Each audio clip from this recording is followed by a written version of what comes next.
السلام عليكم ورحمة الله وبركاته. الحمد لله رب العالمين. اللهم صل وسلم وبارك على نبينا محمد وعلى آله وأصحابه أجمعين. وأشهد أن لا إله إلا الله وحده لا شريك له وأشهد أن محمدا عبده ورسوله صلى الله عليه وسلم. أما بعد. Nous voici par la grâce d'Allah subhanahu wa ta'ala au mois de Ramadan, ce mois béni qui est un véritable champ de labour dans lequel le croyant épris d'amour pour Allah subhanahu wa ta'ala sème les graines des bonnes actions dont il récoltera les fruits le jour du jugement quand il rencontrera son Seigneur et le trouvera satisfait de lui subhanahu wa ta'ala. Nous voici dans ce mois qui a été choisi par Allah subhanahu wa ta'ala et favorisé aux autres mois, puisqu'il en a fait la période de la révélation de son noble livre, Al-Qur'an. Allah subhanahu wa ta'ala a dit « Shahru Ramadan, alladhi unzila fihi al-Qur'an, hudan linnasi wa bayyinatin min al-huda wal-furqan » Le mois de Ramadan est le mois au cours duquel a été descendu le Coran comme guidé pour les gens, preuve claire du chemin à suivre et discernement. Il a été choisi par Allah subhanahu wa ta'ala pour y révéler son noble livre qui a tant été aimé par le croyant et dont les descriptions sont diverses dans le Coran. Au sujet de ce noble livre, Allah subhanahu wa ta'ala nous informe notamment qu'il est une guérison pour les poitrines des croyants quand il dit وَنُنَزِّلُ مِنَ الْقُرْآنِ مَا هُوَ شِفَاءٌ وَرَحْمَةٌ لِلْمُؤْمِنِينَ Et nous faisons descendre du Coran ce qui est une guérison et une miséricorde pour les croyants. Ce noble Coran a été décrit par Allah subhanahu wa ta'ala par nombreuses caractéristiques dans son livre, subhanahu wa ta'ala. Il guide vers ce qu'il y a de plus droit. Allah subhanahu wa ta'ala a dit « Inna hadha al-Qur'ana yahdi lillati hiya aqwam » Certes, ce Coran guide vers ce qu'il y a de plus droit. Ce noble Coran, qui comme Allah tabaraka wa ta'ala l'a dit, s'il avait été révélé et s'il était descendu sur des montagnes, tu les aurais vus se fendre de crainte d'Allah. Dans le verset, Allah subhanahu wa ta'ala a dit لَوْ أَنزَلْنَا هَذَا الْقُرْآنَ عَلَى جَبَلٍ لَرَأَيْتَهُ خَاشِعًا مُتَصَدِّعًا مِنْ خَشْيَةِ اللَّهِ Si on avait fait descendre ce Coran sur des montagnes, tu les aurais vus se fendre de crainte d'Allah. وَتِلْكَ الْأَمْثَالُ نَضْرِبُهَا لِلنَّاسِ لَعَلَّهُمْ يَتَفَكَّرُونَ Et ces paraboles, nous les exposons aux gens, peut-être vont-ils réfléchir. Ce livre a été révélé par Allah subhanahu wa ta'ala pendant ce mois que nous vivons, le mois de Ramadan. Ainsi, le croyant doit dans un premier temps éprouver une joie du fait qu'Allah tabaraka wa ta'ala lui a accordé cette facilité, lui a prêté vie, lui a donné santé, bien et tout ce qui lui permet de se retrouver aujourd'hui en état de jeûne. Combien sont ceux qui en sont privés? Combien sont ceux qui n'ont pas été favorisés? Combien sont ceux qui n'ont pas la capacité, bien qu'ils soient motivés? Combien et combien? Et parmi tous ces gens-là, Allah subhanahu wa ta'ala t'a choisi toi et t'a rendu facile la vie pendant ce mois afin que tu sèmes les graines dans ce champ de labour pour récolter les fruits le jour de sa rencontre. C'est donc une grande grâce d'Allah. D'ailleurs, Allah subhanahu wa ta'ala nous ordonne dans son livre d'exprimer sa gratitude envers lui et de ressentir la joie pour son livre quand il dit قُلْ بِفَضْلِ اللَّهِ وَبِرَحْمَتِهِ فَبِذَلِكَ فَلْيَفْرَحُوا هُوَ خَيْرٌ مِمَّا يَجْمَعُونَ Dit, c'est par la grâce d'Allah et sa miséricorde. Dit, c'est par la grâce d'Allah et sa miséricorde. C'est pour cela qu'ils doivent éprouver de la joie. Il est certes meilleur que tout ce qu'ils amassent. En nous parlant du Coran, Allah Azza wa Jal nous informe que c'est la source du bonheur, tant recherché par tout le monde. Mais pourtant, beaucoup sont ceux qui ne l'ont pas atteint. Ils ne l'ont pas atteint parce qu'ils n'ont pas entretenu leur lien avec le Créateur, subhanahu wa ta'ala, le pourvoyeur, le protecteur, le puissant Allah Azza wa Jal. Eh bien, ce livre a été révélé dans ce mois dans lequel nous sommes. Le croyant doit être pris de joie d'avoir été favorisé par Allah, non seulement parce qu'il a atteint ce mois, mais aussi parce qu'il a pris conscience de son importance, de sa valeur, de sa grandeur et des grandes récompenses qui en découlent s'il jeûne, prie pendant ce mois sincèrement pour Allah subhanahu wa ta'ala.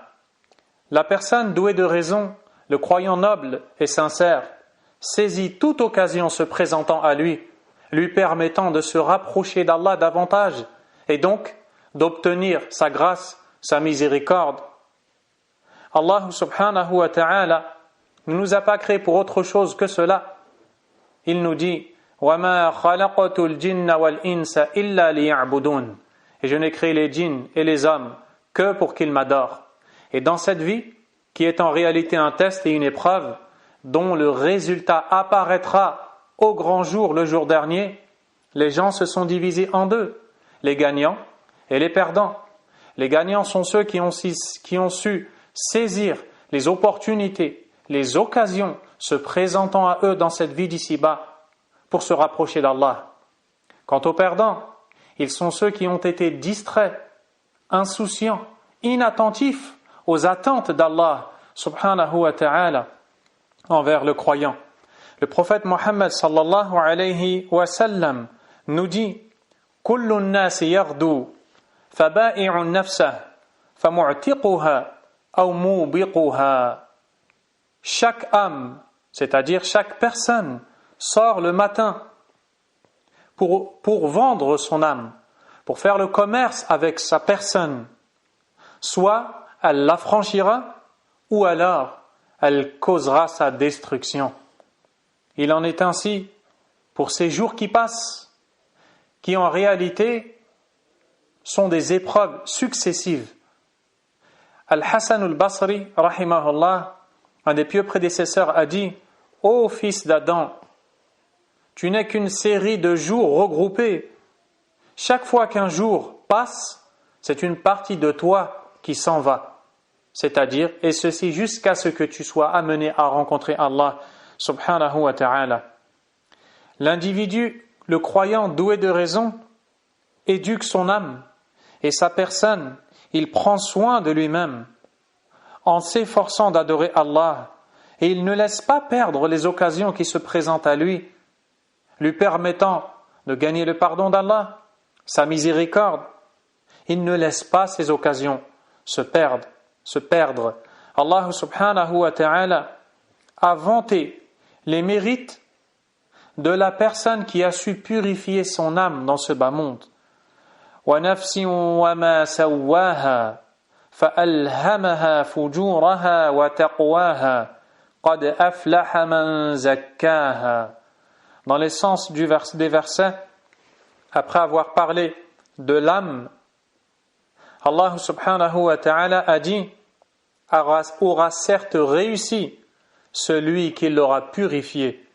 Celui qui l'aura purifié, c'est-à-dire des péchés et des obéissances, puis qui aura su l'embellir par les bonnes actions, par les actes d'obéissance à Allah subhanahu wa ta'ala. Allah Azza wa Jal nous a aussi parlé de ceux qui n'ont pas su purifier leurs âmes. Dans le verset, il nous dit وَقَدْ خَابَ مَنْ دَسَّاهَا.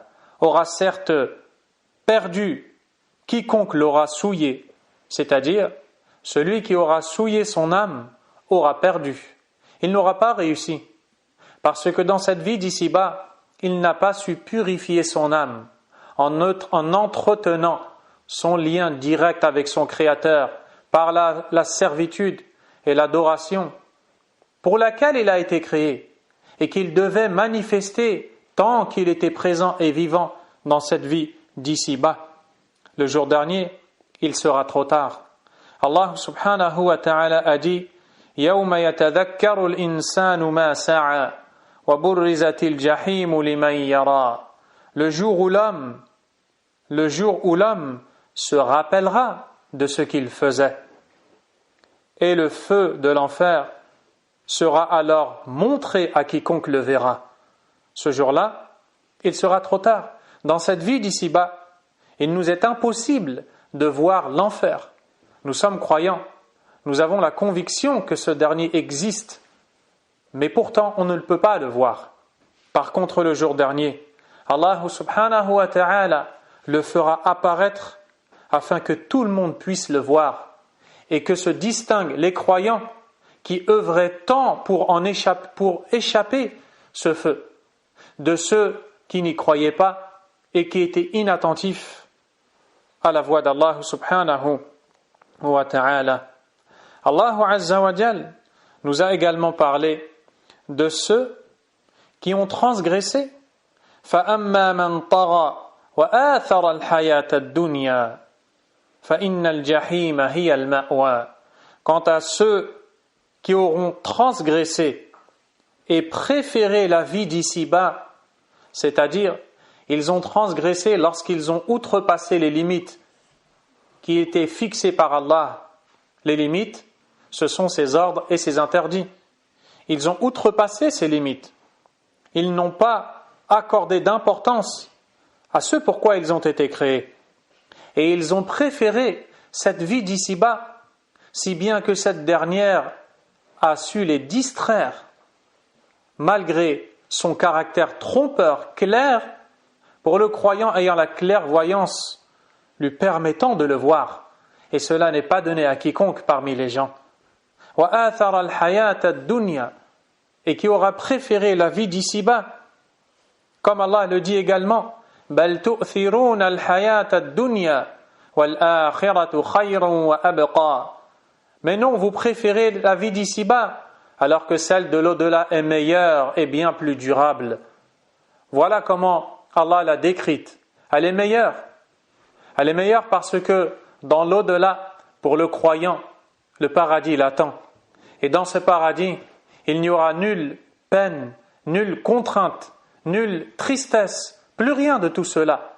Rien de tout ce qui est négatif n'existera au paradis. Mais il n'y aura que les délices gagnés par la cause des efforts fournis par le serviteur d'Allah dans cette vie d'ici-bas. Puisse Allah nous faire entrer et accéder au paradis.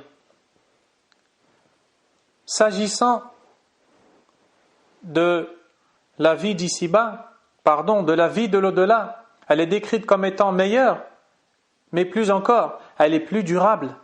Ne voyez-vous pas que cette vie d'ici-bas a un début et une fin? Elle s'arrêtera. Peu importe ce que la personne atteint dans cette vie, il arrivera un moment inévitable qui est appelé al-maut, la mort. La mort qui va marquer la cessation des activités du serviteur dans cette vie d'ici-bas. Il y aura aussi ceux qui auront su craindre Allah et se prémunir de sa colère et de son châtiment. Ceux dont Allah a parlé quand il nous dit وَأَمَّا مَنْ خَافَ مَقَامَ رَبِّهِ وَنَهَى النَّفْسَ عَنِ الْهَوَى فَإِنَّ الْجَنَّةَ هِيَ الْمَأْوَى. Et quant à celui qui aura redouté sa comparution devant son Seigneur et interdit son âme de suivre ses passions interdites, certes, le paradis sera sa demeure. Elle sera sa demeure éternelle. Et il pourra alors se réjouir. Alors le musulman, quand il atteint des moments, des périodes favorisées, telles que le mois béni de Ramadan, fait tout pour saisir cette occasion et redoubler d'efforts. Surtout que nous sommes dans un mois au cours duquel les démons sont enchaînés, les portes du paradis grandes ouvertes, celles de l'enfer fermées. Comme l'a dit le prophète alayhi salatu wassalam dans le hadith de Abu Huraira qu'Allah l'agrée, rapporté par l'imam at-Tirmidhi. Le prophète alayhi salatu wassalam a dit: إذا كان أول ليلة من شهر رمضان, quand arrive la première nuit du mois de Ramadan, صفدت الشياطين ومردة الجن, les démons, les diables et les démons rebelles sont enchaînés. وفتحت أبواب الجنة فلم يغلق منها باب, les portes du paradis sont grandes ouvertes, aucune d'entre elles n'est fermée.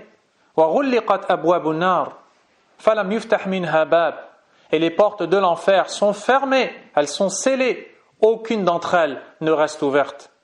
وينادي مناد, et un appeleur dit: يا باغي الخير أقبل, ô toi qui désires le bien, va de l'avant.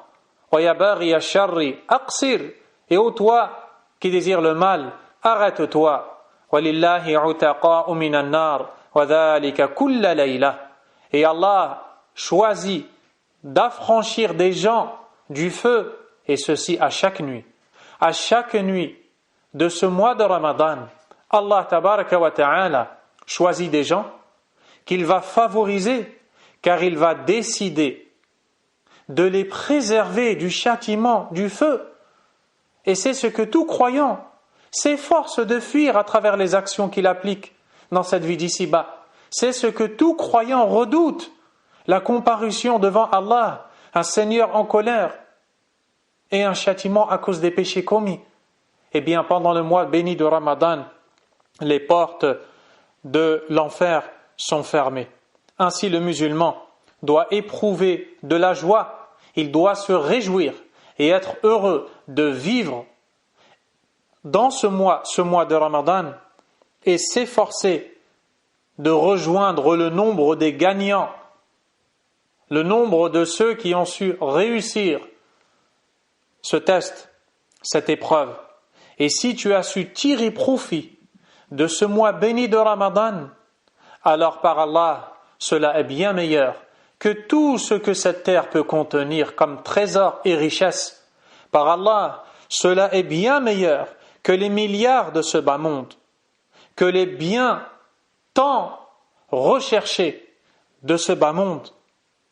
Le fait d'avoir vu, de s'être vu accorder l'assistance d'Allah subhanahu wa ta'ala, afin d'avoir cette conception qui émane du Coran et de la sunna du prophète sallallahu alayhi wa sallam, en soi est une richesse.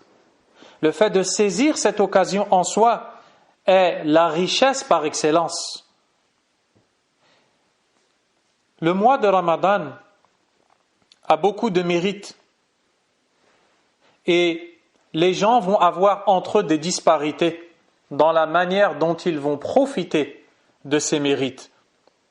Certains parmi les gens vont savoir tirer profit au maximum. C'est la situation des pieux prédécesseurs, qu'Allah les agrée, qui éprouvaient un bonheur tel quand ils se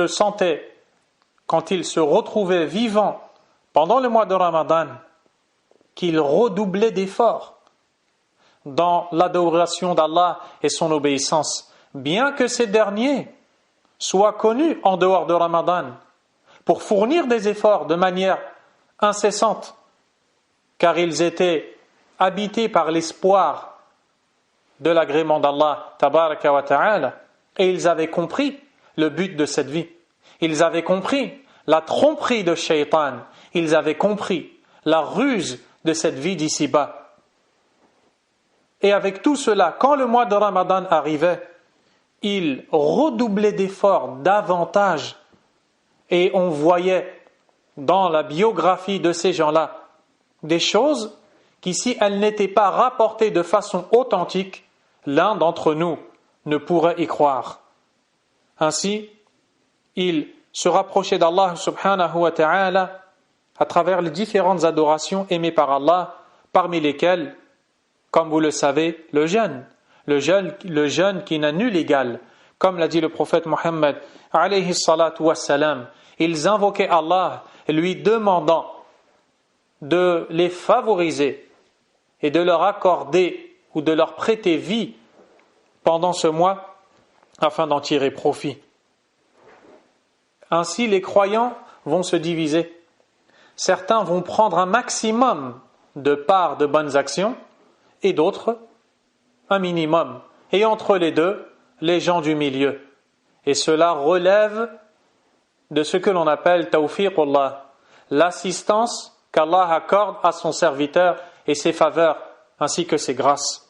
C'est pourquoi le musulman doit lever ses mains et doit demander à Allah, ô Allah, accorde-moi de tes faveurs, choisis-moi et fais que je sois du nombre des gens que tu as aidés, que tu as guidés, que tu as honorés, que tu as favorisés. Ô Allah, je suis ton serviteur, tu m'as prêté vie au cours de ce mois. Accorde-moi de tes bienfaits et aide-moi à en tirer profit de la meilleure façon, de la façon qui te plaît. Le mois de Ramadan a beaucoup de mérites, parmi lesquels le fait qu'il ait été choisi par Allah pour y révéler son livre. Dans le verset que vous venez d'entendre tantôt, « Shahru Ramadan, alladhi unzila fihi al-Qur'an » le mois de Ramadan est le mois au cours duquel le Coran est descendu. C'est un énorme mérite que d'avoir choisi ce mois pour révéler son noble livre, Al-Qur'an. Et quand nous disons qu'il a été révélé pendant ce mois, c'est-à-dire que le début de la révélation a commencé pendant ce mois, car la révélation du Coran s'est étalée sur une période de 23 ans, mais son début est arrivé au cours du mois de Ramadan. Pendant ce mois, le prophète sallallahu alayhi wa sallam recevait la visite du noble ange Jibril alayhi salam, le meilleur des anges, celui qui est chargé d'amener, de transmettre la révélation d'Allah subhanahu wa ta'ala aux prophètes vers lesquels il est envoyé et auquel il est ordonné de s'adresser. Il rendait visite au prophète Mohammed alayhi salatu wassalam pour lui faire lire et réviser le Coran du début jusqu'à la fin, et ceci à chaque mois. Et avant sa mort, il est venu lui faire réviser le Coran à 2 reprises.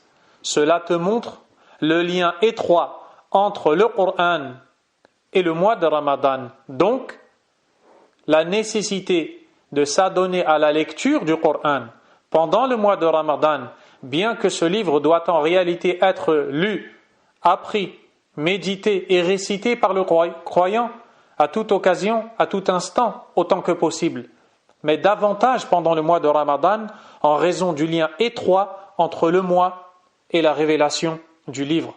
Ainsi, quand le croyant récitera le livre d'Allah, il obtiendra, comme l'a dit le prophète sallallahu alayhi wa sallam, pour chaque lettre qu'il récitera, une seule lettre qu'il récitera lui fera gagner 10 hasanat. Si le croyant récite Alif Lam Mim, que l'on retrouve notamment dans le début de Surat Al-Baqarah, 3 lettres. Le prophète alayhi salatu wassalam nous dit Alifun harf, Lamun harf, Mimun harf. Ce sont donc 3 lettres. Multipliées par 10, ça fait 30. Imagine-toi alors lire une page entière du Coran et multiplier le nombre de lettres présentes dans cette page par 10. Je t'invite à le faire. Prends une page du Coran, compte les lettres, puis multiplie-les par 10. Wallahi, tu seras étonné du nombre, du résultat de ce calcul que tu obtiendras, qui correspondra en réalité au nombre de hasanat que tu gagneras pour avoir lu cette page. Que dire alors si tu lis 2 pages? Que dire alors si tu en lis 5? Que dire alors si tu en lis 10? Et ainsi de suite. Que dire alors si tu lis le Coran du début jusqu'à sa fin pendant le mois de Ramadan? Tu obtiendras un énorme gain chez Allah subhanahu wa ta'ala. Parmi les mérites de ce mois, le fait qu'il s'y trouve une nuit bénie, une nuit meilleure que 1000 mois. Comme Allah l'a dit dans Surat Al-Qadr, Bismillahir Rahmanir Rahim, Inna anzalnahu fi laylatil qadr, wa ma adraka ma laylatul qadr, laylatul qadri khayrun min alfi shahr. Nous l'avons fait descendre au cours de la nuit du destin. Et qui te dira ce qu'est la nuit du destin? La nuit du destin est meilleure que 1000 mois. En termes d'années, cela représente plus de 80 ans. Plus de 80 ans dans une seule nuit. Laylatul Qadr, dans le mois de Ramadan, lorsque tu fais une action, elle est meilleure que la même action en dehors de ce mois et en dehors de cette nuit. Comme si tu avais dépassé 80 ans de bonnes actions. C'est vraiment une énorme grâce d'Allah, subhanahu wa ta'ala. Parmi les mérites de ce mois également, le fait que les bonnes actions soient multipliées en termes de récompense chez Allah subhanahu. Le fait également que la prière de Tarawih soit prescrite par Allah et légiférée. Comme vous le savez, le prophète sallallahu alayhi wa sallam a dit Man qama Ramadan imanan wa ihtisaba ghufira lahu ma taqaddama min dhanbi. Quiconque accomplit la prière au cours du mois de Ramadan, la prière visée ici est celle de nuit, at-Tarawih, une prière qui certes n'est pas obligatoire, mais qui est fortement recommandée et que le croyant ne doit délaisser pour rien au monde, tant il a besoin de bonnes actions pour arriver à l'agrément d'Allah. D'ailleurs, elle n'était pas laissée par le prophète lui-même, alayhi salatu wassalam, ainsi que ses nobles compagnons. Quiconque accomplit cette prière, salatu tarawih, malgré le confinement, malgré le fait qu'il ne puisse pas se rendre à la mosquée, il se tient debout dans sa maison, dans son habitation, il se lève et il accomplit un minimum de raka'at pour Allah subhanahu wa ta'ala. Il en gagnera des mérites immenses, si bien que ses péchés lui seront pardonnés. Il nous dit aussi Man qama laylatal qadri imanan wa ihtisaba ghufira lahu ma taqaddama min dhanbi. Quiconque accomplit la prière de nuit au cours de la nuit du destin, ses péchés lui seront pardonnés. Également, le fait que le jeûne soit prescrit au cours de ce mois est un de ses bienfaits. Et le jeûne est prescrit de manière obligatoire, contrairement à la prière qui, elle, est fortement recommandée. Nombreuses sont les fautes commises par le serviteur. Très nombreuses sont les années passées, lorsque le croyant fait le bilan de son âme, et il pèse le pour et le contre entre le temps qu'il a passé dans l'insouciance et le peu de temps qu'il a passé dans l'obéissance. Il verra une énorme différence.